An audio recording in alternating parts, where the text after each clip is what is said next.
connectivity to 25,000 rural habitations, which have become eligible in view of their population increase. Irrigation and flood mitigation.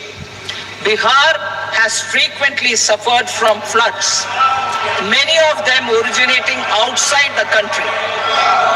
Plans to build flood control structures in Nepal are yet to progress. Our government, through the Accelerated Irrigation Benefit Program and other sources, will provide financial support for projects with estimated cost of 11,500 crore rupees,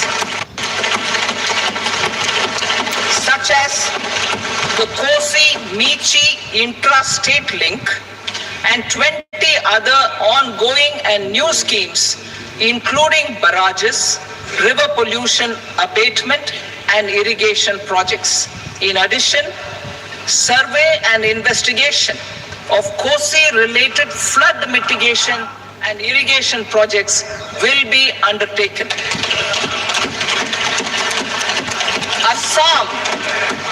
Assam grapples with floods every year by the Brahmaputra River and its tributaries originating outside India. We will provide assistance to Assam for flood management and related projects.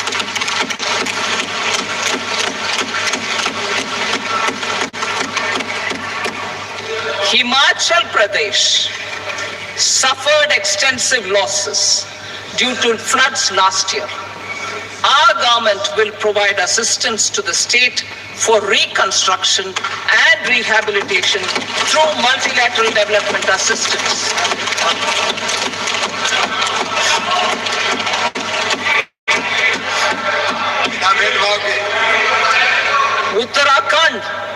Uttarakhand too suffered losses due to cloudbursts and massive landslides. We will provide assistance to the state. Recently, Sikkim witnessed devastating flash floods and landslides that wreaked havoc across the state.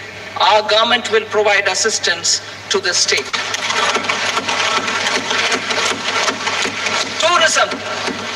Tourism has always been a part of our civilization.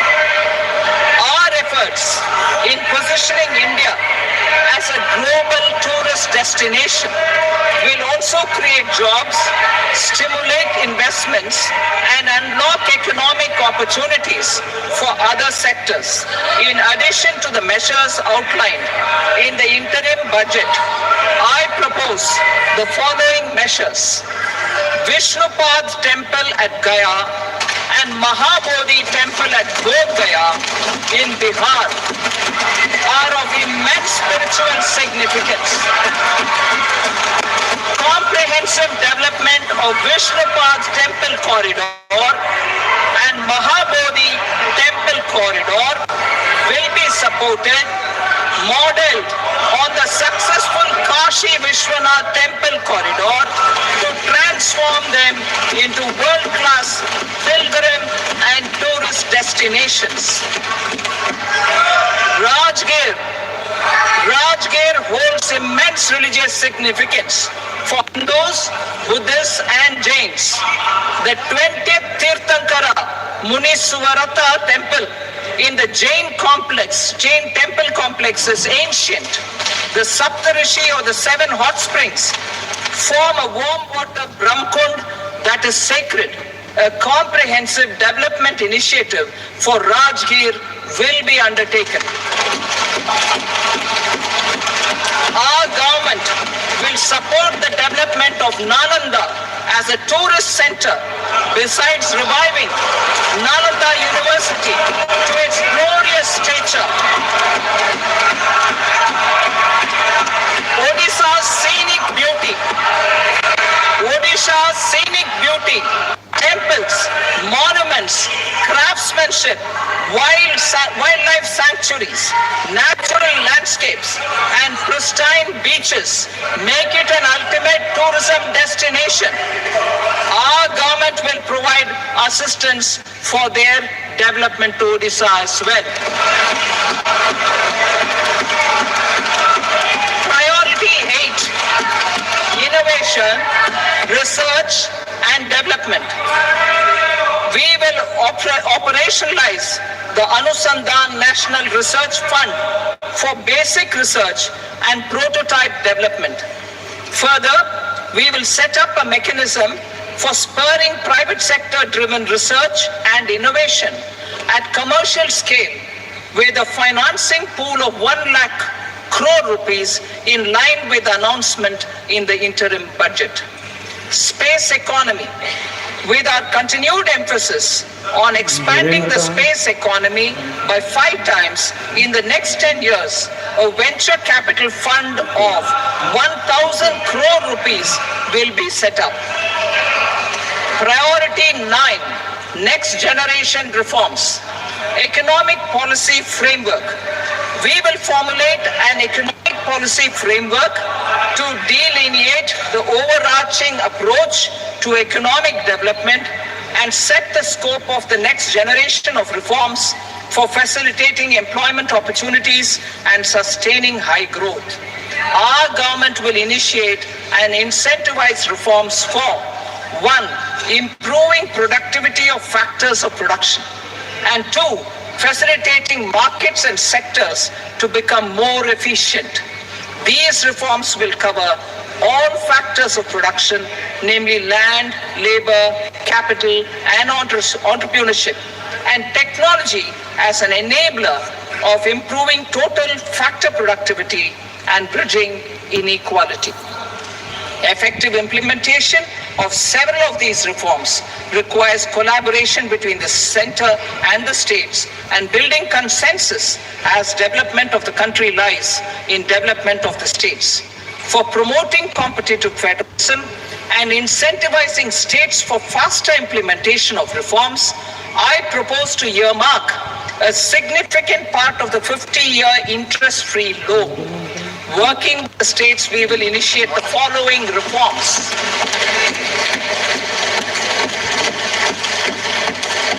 Land-related reforms and actions, both in the rural and urban areas, will cover land administration, will cover 1. Land administration, planning and management, and 2. Urban planning usage and building bylaws. These will be incentivized for completion within the next 3 years through appropriate fiscal support. Rural land-related actions. Rural land-related actions will include 1. Assignment of unique land parcel identification number, UL PIN, or Bhu Aadhaar for all lands. 2. Digitization of cadastral maps. 3. Subdivisions, survey of map subdivisions as per current ownership. 4. Establishment of land registry. And 5. Linking to the farmers registry. These actions will also facilitate credit flow and other agricultural services. Urban land related actions. Land records in urban areas will be digitized with GIS mapping. An IT-based system for property record administration, updating, and tax administration will be established. These will also facilitate improving the financial position of urban local bodies. Labor-related reforms. Services to labor. Our government will facilitate the provision of a wide array of services to labor, including those for employment and skilling. A comprehensive integration of e-Shram portal with other portals will facilitate such one-stop solution. Open architecture databases for the rapidly changing labor market, skill requirements, and available job roles, and a mechanism to connect job aspirants with potential employers and skill providers will be covered in these services. Shram Suvidha and Samadhan portal. Shram Suvidha and Samadhan portal will be revamped to enhance ease of compliance for industry and trade. Capital and entrepreneurship related reforms, financial sector vision and strategy. For meeting financing needs of the economy, our government will bring out a financial sector vision and strategy document to prepare the sector in terms of size, capacity, and skills. This will set the agenda for the next 5 years and guide the work of the government, regulators, financial institutions, and market participants. Taxonomy for climate finance. We will develop taxonomy for climate finance for enhancing the availability of capital for climate adaptation and mitigation. This will support achievement of the country's climate commitments and green transition. Variable capital company structure. We will seek the required legislative approval for providing an efficient and flexible mode for financing leasing of aircrafts and ships and pooled funds of private equity through a variable company structure. Foreign direct investment and overseas investment. The rules and regulations for foreign direct investment and overseas investments will be simplified to 1. Facilitate foreign direct investments, 2. Nudge prioritization, and 3. Promote opportunities for using Indian rupee as a currency for overseas investment. NPS Vatsalya. NPS Vatsalya, a plan for contribution by parents and guardians for minors, will be started. On attaining the age of majority, the plan can be converted seamlessly into a normal NPS account. Use of technology. We have successfully used technology for improving productivity and bridging inequality in our economy during the past 10 years. Public investment in digital infrastructure and innovations by the private sector have helped in improving access of all citizens, particularly the common people, to market resources, education, health and services. We step up adoption of technology towards digitalization of the economy. Ease of doing business. For enhancing ease of doing business, we are already working on the Jan Vishwas Bill 2.0. Further, states will be incentivized for implementation of the business reforms, action plans, and digitalization. Data and statistics. For improving data governance, collection, processing and management of data and statistics, different sectoral databases, including those established under the Digital India Mission, will be utilized with active use of technology tools. New pension scheme. The committee to review the NPS has made considerable progress in its work. I'm happy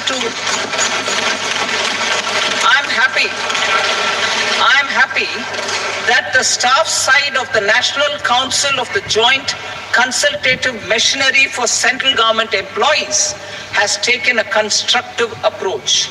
A solution will be evolved which addresses the relevant issues while maintaining fiscal prudence to protect the common citizens. Budget estimates for 24-25.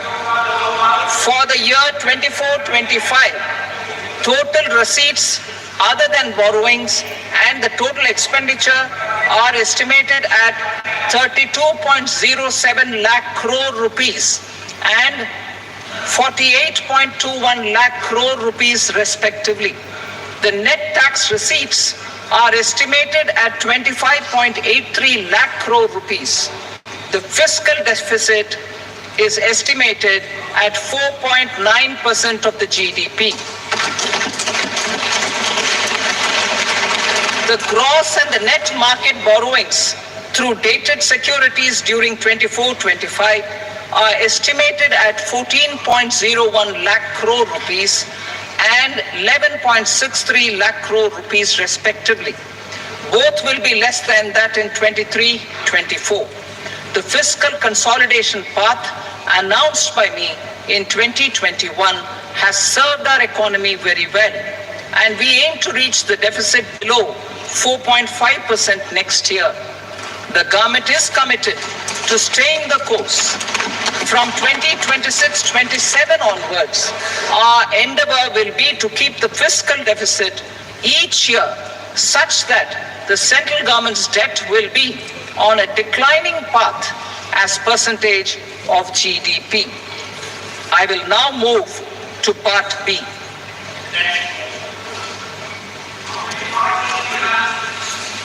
Indirect taxes. Sir, I start with GST. It has decreased tax incidence on the common man, reduced compliance burden and logistics cost for trade and industry, and enhanced revenues of the central and the state governments. It is a success of vast proportions. To multiply the benefits of GST, we will strive to further simplify and rationalize the tax structure and endeavor to expand it to the remaining sectors. My proposals for customs duties intend to support domestic manufacturing, deepen local value addition, promote export competitiveness, and simplify taxation while keeping the interest of the general public and consumers surmount. In Budget 22-23, we reduced the number of customs duty rates. I propose to undertake a comprehensive review of the rate structure over the next 6 months to rationalize and simplify it for ease of trade, removal of duty inversion, and reduction of disputes. I shall now take up sector-specific customs duty proposals. Medicine and medical equipments. To provide relief to cancer patients, I propose to fully exempt 3 more medicines from customs duties.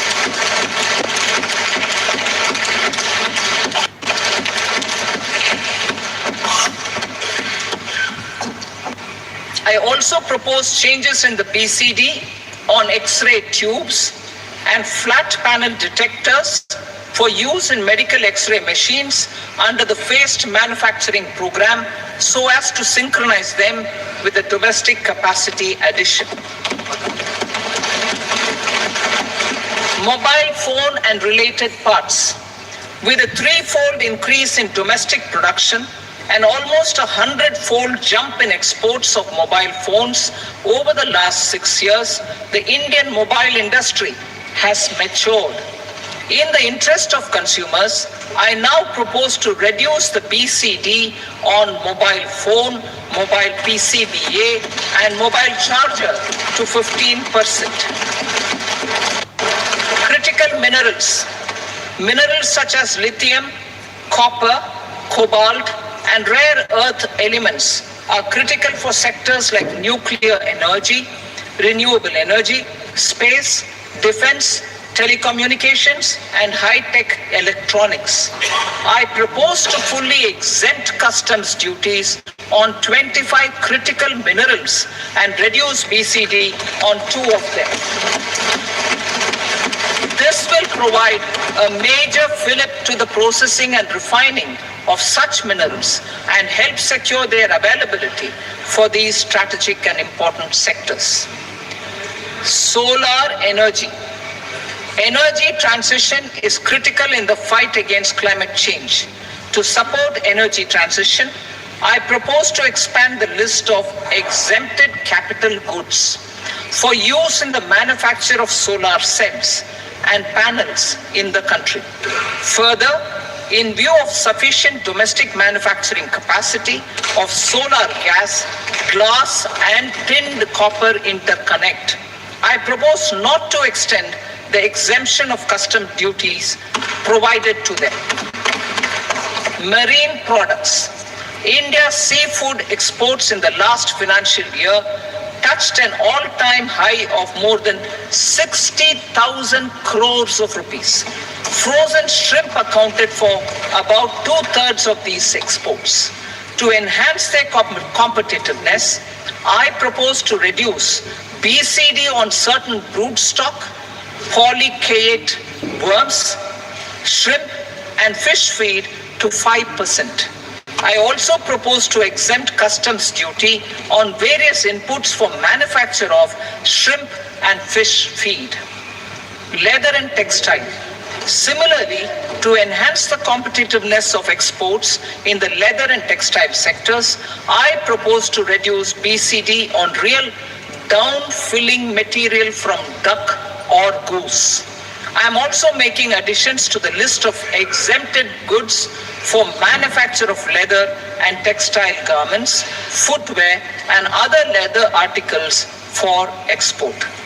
To rectify inversion in duty, I propose to reduce BCD subject to conditions on methylene diphenyl diisocyanate MDI for manufacture of spandex yarn from 7.5 to 5%. Furthermore, the export duty structure on raw hides, skin, and leather is proposed to be simplified and rationalized. Precious metals. To enhance domestic value addition in gold and precious metal jewelry in the country, I propose to reduce customs duties on gold and silver to 6% and that of platinum to 6.4%. Other metals. Steel and copper are important raw materials. To reduce their cost of production, I propose to remove the BCD on ferronickel and blister copper. I am also continuing with nil BCD on ferrous scrap and nickel cathode and concessional BCD of 2.5% on copper scrap. Electronics. To increase value addition in the domestic electronics industry, I propose to remove the BCD subject to conditions on oxygen-free copper for manufacture of resistors. I also propose to exempt certain parts for manufacture of connectors. Chemicals and petrochemicals. To support existing and new capacities in the pipeline, I propose to increase the BCD on ammonium nitrate from 7.5% to 10%. Plastics. PVC flex banners are non-biodegradable and hazardous for environment and health. To curb their imports, I propose to raise the BCD on them from 10 to 25%. Telecommunication equipment. To incentivize domestic manufacturing, I propose to increase the BCD from 10 to 15% on PCBA of specified telecom equipment. Trade facilitation. To promote domestic aviation and boat and ship MRO